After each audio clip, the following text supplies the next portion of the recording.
नमस्कार, city post live में आपका स्वागत है। मैं हूं आपके साथ मुकेश कुमार सिंह।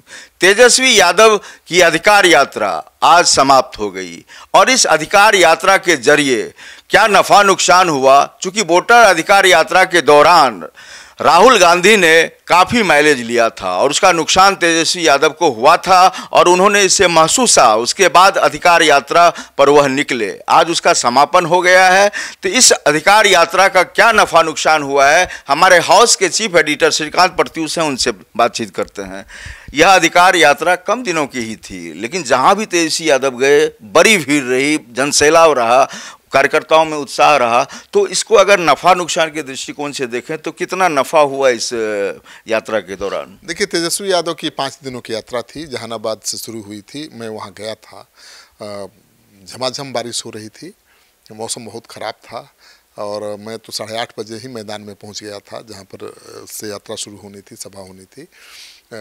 मैदान की हालत बहुत ख़राब थी, पानी ने सारी तैयारियों पर पानी फेर दिया था, बारिश ने। और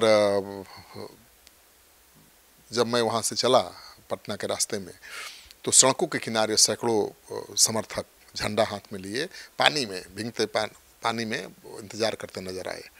तो तेजस्वी यादव के समर्थक तो उनके दीवाने हैं ही, आंधी हो, बारिश हो, तूफान हो, डटे रहते हैं। तो तेजस्वी यादव की इस यात्रा से पार्टी के कार्यकर्ताओं में उत्साह आया है, जोश आया है और उन्होंने इस यात्रा के जरिए अपनी ताकत का एहसास कांग्रेस को भी कराया है। आपको पता ही है कि राहुल गांधी की यात्रा हुई थी तो बहुत देश भर में चर्चा हुई थी उस यात्रा की, और उस यात्रा में तो देश भर के तमाम बड़े नेता भी आए थे और तेजस्वी यादव एक दिन भी चूके नहीं थे, लगातार यात्रा में बने रहे। ये संदेश देना मकसद था कि भाई ये कांग्रेस की यात्रा नहीं, महागठबंधन की यात्रा है, और वो कामयाब भी रहे। लेकिन माइलेज तो राहुल गांधी को मिला और जिन क्षेत्रों में कांग्रेस पहले बहुत मजबूत हुआ करती थी, जहां शिथिल पड़ गई थी, वहां कांग्रेसी एक्शन में नजर आए। तो राहुल गांधी की यात्रा के बाद कांग्रेसियों का मनोबल बढ़ गया था और कांग्रेस अब हर जिला में 2 सीट मांग रही है, 76 सीट, और तेजस्वी यादव 50 से ज़्यादा सीट देने के मूड में है नहीं, क्योंकि सबकी मांग है। मुकेश सहनी भी आ गए हैं, उनको भी 25-30 सीट चाहिए, वाम दलों को 45 सीट की मांग है। तो ऐसे में वो 50 से ज़्यादा सीट देने के मूड में नहीं है और कांग्रेस के प्रेशर को ही ढीला करने के लिए, कम करने के लिए वो यात्रा पर निकले, तो कामयाब रहे हैं, अपना शक्ति का इजहार। लेकिन श्रीकांत जी, इस यात्रा के दौरान देखा कि मधेपुरा में जो है घेलाड एक जगह है जहां तो तेजस्वी यादव अपनी गाड़ी से निकल रहे हैं, लेकिन वे रुके नहीं। चंद्रशेखर यादव जो स्थानीय विधायक हैं वहाँ के, उन्होंने रोका उन्हें। तो भीड़ बाद में जो है नारेबाजी करने लगी खिलाफ में राजद के, और कहा कि इस बार चुनाव में हम दिखाएंगे, सबक देंगे। तो इसको भी किस रूप में ले रहे हैं आप? नहीं, यात्रा में इस तरह की बातें होती रहती हैं। देखिए, है क्या ना कि पार्टी में भी एक नेता दूसरे नेता को आगे बढ़ने देना नहीं चाहता। चंद्रशेखर तो वो हमेशा विवादों में रहे ही हैं और आरोप ये है कि तेजस्वी यादव का इंतजार कर रहे कार्यकर्ताओं से तेजस्वी यादव को मिलने नहीं दिया और तेजस्वी यादव का काफिला बिना रुके कार्यकर्ताओं को नज़रअंदाज करते हुए आगे बढ़ गया। तो उन्होंने नारेबाजी की, चुनाव में सबक सिखाने की चेतावनी दी। तो ये होता है, इसका बहुत खास असर नहीं पड़ेगा। उसमें तेजस्वी यादव को रुकना चाहिए था, जहां उनके सैकड़ों कार्यकर्ता हैं, इंतजार कर रहे हैं, तो रुकना ही चाहिए था। नहीं रुके तो ठीक है, विवाद हुआ। कार्यकर्ताओं ने जो जिंदाबाद के नारे लगा रहे थे, मुर्दाबाद के नारे भी लगाए और चुनाव में सबक सिखाएंगे। 2 सवाल हम कर रहे हैं, आप बारी बारी से जवाब दे दीजिए। पहला सवाल हमारा यह है कि MOI समीकरण है राजद का, और जो ओवैसी की पार्टी है, कार्यकर्ताओं का विरोध देखने के लिए मिला। ओवैसी की पार्टी के कार्यकर्ताओं का कड़ा विरोध था। इसके अलावा लालू की सभाओं में पहले श्रीकांत जी देखते थे कि लौंडा नाच होता था भीड़ को इकट्ठा करने के लिए, इस बार भी जो है लौंडा नाच हुआ है। इस दोनों सवाल का जवाब चाहते हैं हम। देखिए, समस्तीपुर में एक घटना हुई थी जहाँ पर नाचने गाने वालों को बुलाया गया था भीड़ जुटाने के लिए। तो लालू जी तो अलग अंदाज के नेता थे, देसी गांव देहात, देसी अंदाज है, गांव गवई का अंदाज है, और लौंडा नाच वो कराते थे। लेकिन तेजस्वी यादव तो नए युग के नेता हैं, वो विकास की बात करते हैं, वो पलायन पर बात करते हैं। तो उनसे उम्मीद नहीं की जाती है कि उनकी यात्रा में या उनके कार्यक्रम में लौंडा नाच हो या कोई नाच गाना हो, नौटंकी हो। तो उसको लेकर सवाल तो उठाया गया, विपक्ष ने उठाया कि देखिए, लालू जी लौंडा नचाते थे, ये बाई जी को नचा रहे हैं।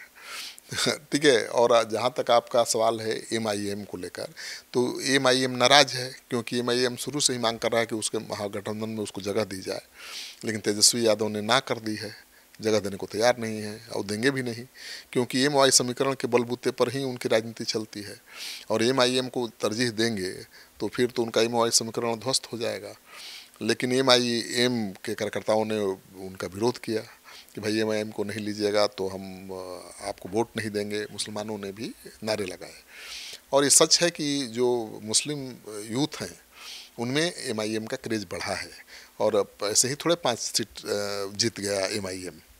बिल्कुल, वो भी कोशिश हिमाचल का की 5 सीटों पर उसकी जीत तो तेजस्वी यादव के लिए ऐसे ही चेतावनी है। इसीलिए वो चाहते नहीं है कि MIM को जगह दी जाए महागठबंधन में, और MIM चाहता है कि जगह मिले, क्योंकि जगह मिलेगा तो MIM और मजबूत हो जाएगा। और वो 2-4 सीट तो मांग नहीं रहा है, वो तो 40-50 सीट मांग रहा है। अगर 20 भी सीट देंगे तो 20 जीत जाएगा, क्या गारंटी कि नहीं जीतेगा। और जीत जाएगा तो वही चुनौती बन जाएगा, सरकार बनाने के रास्ते में रोड़ा हो जाएगा। तो तेजस्वी यादव MIM को घास नहीं डाल रहे हैं, लेकिन MIM के समर्थन में मुसलमान भी विरोध करते नजर आए उनकी यात्रा के दौरान। मोटे तौर पर श्रीकांत जी, अब हमको यह बताइए कि इस यात्रा से राजद को मुनाफा हुआ और चुनाव में इसका लाभ मिलेगा? पूरे प्रकरण को, ये 5 दिनों की यात्रा को कम शब्दों में हम चाहेंगे कि आप इसको बताएं। बिल्कुल फ़ायदा होगा। अब यात्रा पर नेता निकलता है, लोगों से कनेक्ट करता है अपने आप को, तो उसका फ़ायदा तो मिलता ही है। नेताओं के पब्लिक में जाने से, कार्यकर्ताओं के बीच जाने से कार्यकर्ताओं का जोश बढ़ता है, उत्साह बढ़ता है।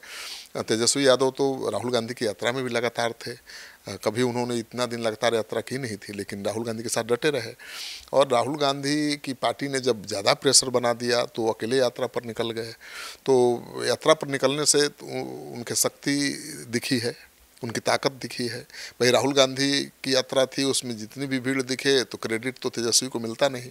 कहा जाता है कि भाई ये तो महागठबंधन की यात्रा थी, इसमें वाम दलों के लोग भी थे, RJD के भी लोग भी थे, कांग्रेस के भी लोग थे, मुकेश सहनी, हाँ मुकेश सहनी के लोग थे। तो सब लोग दावे करते थे कि हमारे लोग ज़्यादा थे, तो हमारे लोग ज़्यादा थे। तो तेजस्वी यादव ने कांग्रेस के भ्रम को तोड़ने के लिए, उसके दबाव को कम करने के लिए अकेले यात्रा शुरू की है। यात्रा का तो मकसद वही है जो राहुल गांधी का था, यानी सफल हुए हैं, और इसका फ़ायदा भी उनको मिलेगा। लेकिन मुझे लगता है कि राघोपुर में चुनौती बढ़ी हुई है। तेजस्वी यादव ने तो साफ कर दिया है कि पार्टी के जो सदस्य नहीं है उसको टिकट नहीं मिलेगा। तो अब तो पार्टी के सदस्य तेज प्रताप भी नहीं है, पार्टी से निकाले जा चुके हैं, परिवार से भी निकाले जा चुके हैं, तो उनकी एंट्री तो अब बंद हो गई। राघोपुर से उनको टिकट मिलेगा नहीं, वहाँ से महुआ से लड़ना चाहते हैं, और महुआ से तेज प्रताप लड़ेंगे तो RJD को पक्का गारंटेड है कि नुकसान होगा। मैं गया था वहाँ के लोग तेज प्रताप को चाहते हैं। तेज प्रताप ने मेडिकल कॉलेज बना दिया, तेज प्रताप ने ये कर दिया, तेज प्रताप ने वो कर दिया। तेज प्रताप कुछ भी है तो लालू जी के बेटे हैं ना, घर परिवार से निकाले जाने से उनका रिश्ता थोड़ा खत्म हो जाएगा। ठेठ अंदाज है, तो उनके समर्थक हैं वहाँ पर। अगर वो खड़ा हो जाएंगे और RJD भी अपना प्रत्याशी खड़ा कर देगी तो निश्चित रूप से NDA को जीत मिल जाएगी। ऐसा होता रहा है। तो मुझे लगता है कि इस बार RJD की जीत महुआ में बहुत आसान नहीं होगी, और महुआ में अगर हार होती है तो उसका प्रभाव राघोपुर पर भी पड़ेगा। तेज प्रताप को अगर टिकट नहीं मिलता है तो महुए तक थोड़े सीमित रहेंगे। वो तो हर सीट पर जाकर उम्मीदवार घोषित कर रहे हैं, और जहाँ भी उनका उम्मीदवार खड़ा होगा अपने बल पर भी अपनी जाति का 5-10 हज़ार वोट ला ही देगा। ये तो राजद का ही नुकसान होगा। विधानसभा चुनाव में तो 1000-2500 वोटों से हार जीत होती है भाई, हैं। तो शक्ति सिंह की हार तो महज 1-2 दर्जन वोटों से हो गई। तो तेज प्रताप अगर उम्मीदवार खड़ा कर रहे हैं अपने मोर्चा के तरफ से हर सीट पर, तो चुनौती तो RJD की बढ़ा ही रहे हैं तेज प्रताप, इसमें कोई शक नहीं है। लेकिन अभी तो कांग्रेस चुनौती बनी हुई है कि भाई कैसे सीट शेयरिंग फाइनल किया जाए, क्योंकि कांग्रेस 76 सीटों की सूची बनाकर तैयार बैठी है, उम्मीदवार भी लगभग फाइनल कर दी है, मतलब वो कॉम्प्रोमाइज़ के मूड में नहीं है। तो तेजस्वी को भी थोड़ा झुकना पड़ेगा, कांग्रेस को भी थोड़ा नरम होना पड़ेगा, समझौता हो जाएगा, महागठबंधन एकजुट रहेगा मुझे लगता है, क्योंकि किसी के पास कोई रास्ता नहीं, चारा नहीं है। कांग्रेस भले अकेले चुनाव लड़ ले क्योंकि उसके पास खोने के लिए कुछ नहीं है, लेकिन तेजस्वी यादव कैसे अकेले चुनाव लड़ेंगे? उनको तो मुख्यमंत्री बनना है ना भाई, सरकार बनाना है।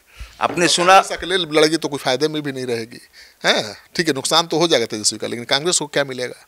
तो मुझे लगता है कि अंत में समझौता हो समझौता हो जाएगा, मिलकर ही लड़ेंगे और नवरात्र के बाद कभी भी सीट शेयरिंग का ऐलान हो सकता है। देखा आपने किस तरीके से जो है हमारे हाउस के चीफ एडिटर ने परत दर परत खोल करके रख दी। ये जो यात्रा रही है तेजस्वी यादव की, इसका थोड़ा फायदा हमें भी दिख रहा है, लेकिन बड़ा फायदा क्या होता है या और भी किस तरह की प्रतिक्रियाएं आती है। चुनाव के दौरान बहुत सारी चीज़ें होती है जो अपना असर दिखाती हैं। यह यात्रा निश्चित रूप से वोटर अधिकार यात्रा की काट में निकाली गई थी और इसका लाभ भी तेजस्वी यादव को मिला है, लेकिन आगे स्थिति क्या होगी, कितना फायदा होगा, इस तमाम चीज़ों पर हमारी निगाह बनी रहेगी। तो इस डिबेट में इतना ही, लेकिन आप कहीं जाइएगा नहीं, आप लगातार बने रहिए सिटी पोस्ट लाइव के साथ।